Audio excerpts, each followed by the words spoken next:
மலச்சிக்கல் பிரச்சனை சரியாகணும், உடல் எடையும் குறைக்கணும், இரும்பு சத்து அதிகரிக்கணும், உடல் சூட்டை குறைச்சி உடலுக்கு குளிர்ச்சியும் தரணும் அப்படின்னு நீங்கள் நினச்சா சைனா கிராஸ் இல்லைன்னா அகரகர்னு சொல்கிற இந்த கடல் பாசியை உணவில் சேர்த்துக்குங்க. நம்ம இன்னைக்கு இந்த அகரகரில் எல்லாருக்கும் ரொம்ப பிடிச்ச மாதிரி அகரகர் புட்டிங், அதுவும் வெறும் 40 ரூபாயில் செஞ்சிடலாம். அதுக்காக நான் 5 கிராம் அளவுக்கு அகரகரை எடுத்து அகரகர் மூழ்கிற வரைக்கும் தண்ணி ஊற்றி 5 நிமிஷம் அதில் ஊற விட்டுருக்கேன்.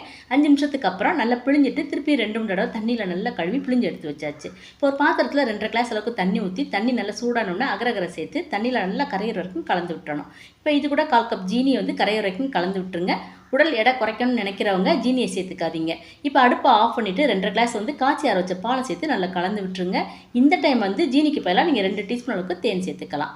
இப்போ நீங்கள் விருப்பப்பட்டால் ஏலக்காய் பொடி, வெனிலா எசன்ஸ் இல்லைனா ஃப்ளேவர் எசன்ஸ் எது வேணாலும் சேர்த்துக்கலாம். இது கெட்டியாருக்கு முன்னாடியே உங்களுக்கு பிடிச்ச மாதிரி மோல்டு, கிண்ணம் அப்படி இல்லைன்னா இந்த மாதிரி கண்ணாடி ட்ரேயில் ஊற்றி ஆற வச்சுக்கோங்க. நீங்கள் விருப்பப்பட்டால் நட்ஸை துருவி இந்த மாதிரி மேலே தூவி விட்டுக்கலாம். இது ஆப்ஷனல் தான். இப்போ ரூம் டெம்பரேச்சரில் வச்சுருந்தோம்னா 10 நிமிஷத்துக்குலாம் நல்லா கெட்டியாயிரும். ஃப்ரிட்ஜில் வச்சுருந்தோம்னா 5 நிமிஷத்துக்குள்ளே கெட்டியாயிரும். அவ்வளவுதாங்க. இந்த மாதிரி சின்ன சின்ன ஸ்லைஸ் போட்டு சாப்பிட்டு பாருங்கள், அட்டகாசமாக இருக்கும். மறக்காமல் ட்ரை பண்ணி பாருங்கள், மற்றவங்களுக்கும் ஷேர் பண்ணி விடுங்க.